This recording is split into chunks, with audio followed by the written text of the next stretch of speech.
नमस्कार दोस्तों, IS point में आपका स्वागत है। मैं उत्कर्ष सिंह। हम आज के करंट अफेयर एनालिसिस में बात करेंगे बजट सत्र के दौरान प्रश्नकाल पर। बजट सत्र के दौरान जो प्रश्नकाल होता है हम लोग उस पर बात करेंगे।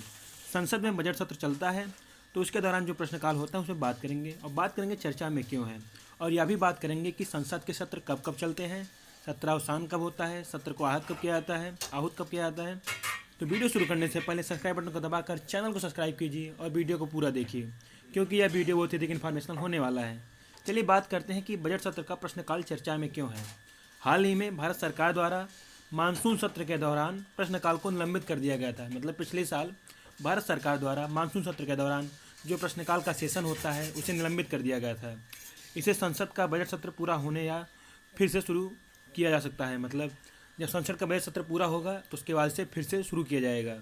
यह निलंबन क्यों किया गया था? यह निलंबन कोविड-19 महामारी को देखते हुए किया गया था, क्योंकि सरकार ने कोविड-19 की बढ़ती हुई संख्या का हवाला देते हुए कहा था कि प्रश्नकाल को भी रद्द कर दिया जाए और इसके साथ साथ शीतकालीन सत्र को भी रद्द कर दिया गया था। अब चर्चा करते हैं इसके प्रमुख बिंदुओं की। प्रश्नकाल के बारे में चर्चा करेंगे। संसद सत्र का पहला घंटा प्रश्नकाल होता है। जब संसद का सत्र होता है तो उसमें शुरुआती घंटा प्रश्नकाल होता है, लेकिन 2014 के बाद से जो राज्यसभा का प्रश्नकाल है वह 11 बजे के बजाय 12 बजे होता है। मतलब 11 बजे सुबह के बजाय अब 12 बजे दोपहर को होता है। इस एक घंटे के दौरान जो सांसद होते हैं वो मंत्रियों से सवाल पूछते हैं और अपने अपने मंत्रालय के जो मंत्री होते हैं वो अपने अपने मंत्रालय के काम काज से संबंधित प्रश्नों का उत्तर देना मंत्रियों का उत्तरदायित्व होता है। मतलब जब सांसद लोग अपने प्रश्न पूछते हैं तो संबंधित मंत्रालय के मंत्री उसका जवाब देते हैं। उनका जवाब देना उसका उत्तरदायित्व होता है। प्रश्नकाल के दौरान निजी सदस्यों जो सांसद मंत्री नहीं हैं से भी प्रश्न पूछे जा सकते हैं। मतलब जो सांसद मंत्री नहीं हैं उनसे भी प्रश्न पूछे जा सकते हैं। प्रश्नकाल के दौरान अधिकतर प्रश्न मंत्रीगण से पूछे जाते हैं, लेकिन कभी कभी सांसद से भी पूछा जाता है। इसका नियम क्या है? इसका विनियमन संसदीय नियमों के अनुसार किया जाता है। प्रश्नकाल का विनियमन प्रश्न पूछने का इस संसदीय नियमों के अनुसार किया जाता है। दोनों सदनों राज्यसभा और लोकसभा के पीठासीन अधिकारी प्रश्नकाल के संचालन के लिए अंतिम प्राधिकारी होते हैं। मतलब राज्यसभा और लोकसभा के पीठासीन अधिकारी जो होते हैं, जो उसके अध्यक्ष होते हैं, वो प्रश्नकाल के संचालन के लिए अंतिम प्राधिकारी हैं। और प्रश्नों के प्रकार, मतलब प्रश्नकाल में कौन कौन से प्रश्न पूछे जा सकते हैं, मतलब किस प्रकार के प्रश्न पूछे जा सकते हैं। तो प्रश्नकाल के दौरान 3 प्रकार के प्रश्न पूछे जा सकते हैं। पहला है तारांकित प्रश्न, जो तारांकन किया होता है। यह इसके उत्तर जो होते हैं मौखिक दिए जाते हैं। मतलब ऐसे प्रश्न होते हैं वन लाइनर टाइप के, तो इसके जो उत्तर होते हैं मौखिक दिए जाते हैं। मतलब सांसद लोग डायरेक्ट मंत्री से प्रश्न पूछते हैं और मंत्री उसका जवाब देते हैं। उसके बाद उसका पूरक प्रश्न भी पूछा जाता है। मतलब उसका दूसरा प्रश्न भी पूछा जाता है उससे संबंधित। अब अगला है अतारांकित प्रश्न। अतारांकित प्रश्नों के मामले में लिखित रिपोर्ट आवश्यक होती है और इसलिए इसके बाद पूरक प्रश्न नहीं पूछा जा सकते हैं। जो अतारांकित प्रश्न होते हैं ये थोड़ा डिस्क्रिप्टिव होते हैं, मतलब थोड़ा विस्तृत होते हैं। इसके लिए पूरक प्रश्न नहीं पूछे जाते हैं। मतलब एक ही प्रश्न पे सारा उत्तर छिपा होता है। तीसरा है अल्प सूचना के प्रश्न। मतलब ये ऐसे प्रश्न होते हैं जिन्हें कम से कम 10 दिन के पूर्व नोटिस देकर पूछा जाता है। मतलब अगर आपको प्रश्न करना है, सांसद को किसी मंत्री से प्रश्न करना है, तो अल्प सूचना के प्रकार, मतलब अल्प सूचना के प्रश्न टाइप के प्रश्न को 10 दिन पहले उसे बता देना चाहिए कि हम आपसे प्रश्न करेंगे। और इसका उत्तर जो होता है वो मौखिक दिया जाता है। मतलब मंत्रीगण इसका उत्तर मौखिक देते हैं। और आवर्ती क्या है? प्रश्नकाल का आयोजन दोनों सदनों में सत्र के सभी दिनों में किया जाता है। मतलब प्रश्नकाल हर सत्र के सभी दिनों में किया जाता है और सिर्फ 2 दिनों में या नहीं किया जाता है, जो अपवाद है। 2 दिन प्रश्नकाल नहीं किया जाता है, जो कि एक अपवाद है। बाकी हर दिन प्रश्नकाल किया जाता है पहले घंटे में। इसका पहला अपवाद क्या है? जब राष्ट्रपति दोनों सदनों के सांसदों को संबोधित करता है। जब राष्ट्रपति दोनों सदनों के, राज्यसभा और लोकसभा के सांसदों को संबोधित करता है, को बुलाता है, एक मतलब साथ में संबोधित करता है। राष्ट्रपति का भाषण एक नई लोकसभा की शुरुआत और नए संसद वर्ष के पहले दिन होता है। राष्ट्रपति भाषण कब होता है? जब एक नई लोकसभा की शुरुआत होती है या नए संसद वर्ष का पहला दिन होता है। और दूसरा अपवाद क्या है? जिस दिन वित्त मंत्री बजट पेश करता है उस दिन प्रश्नकाल नहीं चलता है। मतलब पहला जब राष्ट्रपति दोनों सदनों के, मतलब लोकसभा और राज्यसभा के सदनों के सांसदों को बुलाता है तब, और दूसरा जब वित्त मंत्री बजट पेश करता है तब प्रश्नकाल नहीं होता है। अब बात करते हैं मतलब कब कब प्रश्नकाल के बिना पूर्व के सत्र हुए हैं।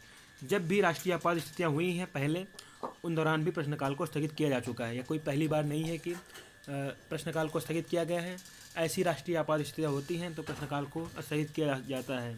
अब बात करते हैं प्रश्नकाल के महत्व पर। प्रश्नकाल क्यों जरूरी है? पहली बात, प्रश्न करना और सरकार से प्रश्न करना यह प्रति व्यक्ति का अधिकार है, तो सांसद का छोड़ ही दीजिए। तो ये सांसद का अधिकार है। प्रश्न पूछना सदस्यों का एक अंतर्निहित और अपरिवर्तित संसदीय अधिकार है। मतलब जैसे जनता का अधिकार है सरकार से प्रश्न करना, उसी तरह उससे भी बेहतर स्थिति में मतलब सांसद का अधिकार है कि वह मंत्रियों से या अपने सदस्यगण से प्रश्न कर सके। और इससे क्या होता है, सरकार की जवाबदेही बनी रखती है, मतलब सरकार को जवाबदेह बनाए रखता है। प्रश्नकाल के दौरान ही सदस्य प्रशासन और सरकारी गतिविधि के हर पहलू के संबंध में प्रश्न पूछ सकते हैं। जो सांसद लोग होते हैं वह प्रश्नकाल के दौरान शासन से, प्रशासन से और सरकारी गतिविधि के हर पहलू के संबंधित प्रश्न पूछ सकते हैं। इस दौरान राष्ट्रीय के साथ साथ अंतर्राष्ट्रीय क्षेत्रों में सरकार की नीतियों पर जोर दिया जाता है। मतलब सरकार की राष्ट्रीय नीति क्या है, अंतर्राष्ट्रीय नीति क्या है, इस पर भी इस दौरान जोर दिया जाता है। ट्रायल की तरह प्रश्नकाल के दौरान प्रत्येक मंत्री का प्रशासनिक गलती और अपने कार्यों के लिए जवाबदेह होना होगा। जब प्रश्नकाल होता है तो उसमें जो भी मंत्री होते हैं वह अपने काम के लिए जवाबदेही होते हैं, मतलब अपने कार्यों के लिए जवाबदेह होते हैं। इससे नीतियों का अनुकूलन होता है। प्रश्नकाल के माध्यम से सरकार राष्ट्र की आवश्यकता को तुरंत समझ सकती है।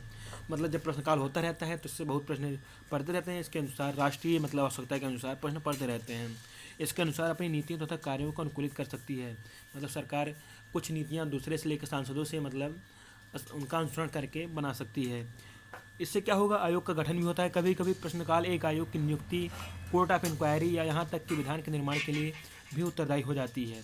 यदि सदस्य द्वारा उठाए गए मामले व्यक्ति सार्वजनिक महत्व के हों, यदि जो सांसद हैं वो अगर सार्वजनिक महत्व के प्रश्न उठा रहे हैं तो कभी कभी इसके लिए आयोग का गठन भी हो जाता है, इंक्वायरी का भी गठन हो जाता है। अब बात करते हैं संसद सत्र। संसद सत्र क्या है, संसद सत्र का आहूत कैसे किया जाता है। संसद सत्र मतलब जब सभी सांसद लोग लोकसभा या राज्यसभा में उपस्थित होते हैं, जैसे अपनी अटेंडेंस पूरी करते हैं और उसके बाद अपनी काम करते हैं, प्रश्न पूछते हैं, उसके बाद कोई बिल पास कराते हैं, तो वो संसद सत्र होता है। संसद सत्र आहूत कैसे किया जाता है। संसद सत्र आहूत करना, संसद सत्र आहूत करने का प्रावधान संविधान के अनुच्छेद 85 में निर्दिष्ट है। भारतीय संविधान के अनुच्छेद 85 में संसद के सत्र को आहूत करने का प्रावधान निर्दिष्ट किया गया है, मतलब बताया गया है। यह निर्णय संसदीय मामलों की कैबिनेट समिति द्वारा लिया जाता है।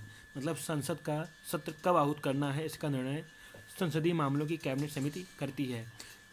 सरकार के मंत्री उनके पास इतना टाइम नहीं होता है, तो उनके साथ साथ में IAS लोग एक समिति होती है, मतलब कैबिनेट समिति।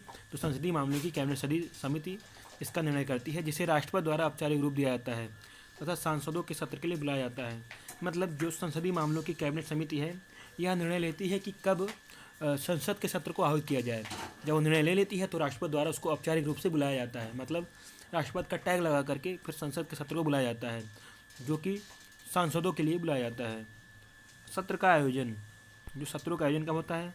भारत में कोई निश्चित संसदीय कैलेंडर नहीं है। संसद के एक वर्ष में 3 सत्र होते हैं।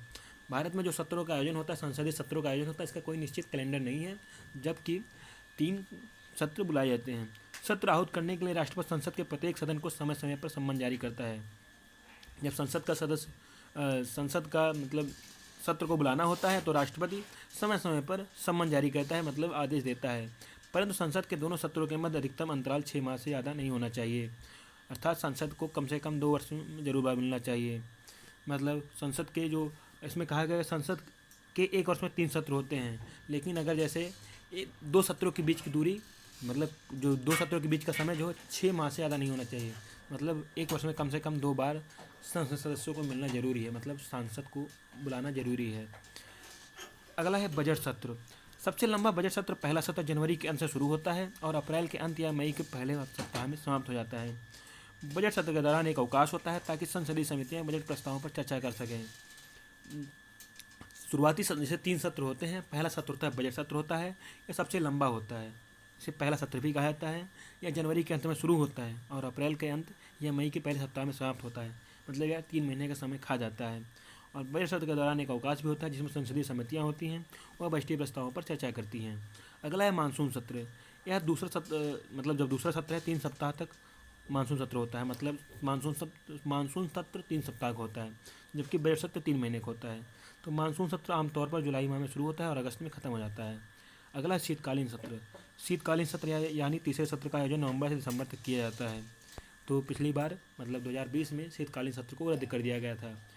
तो अगर वीडियो से कुछ भी जानकारी मिली, वीडियो को लाइक कीजिए, दोस्तों में शेयर कीजिए, चैनल सब्सक्राइब कीजिए। धन्यवाद।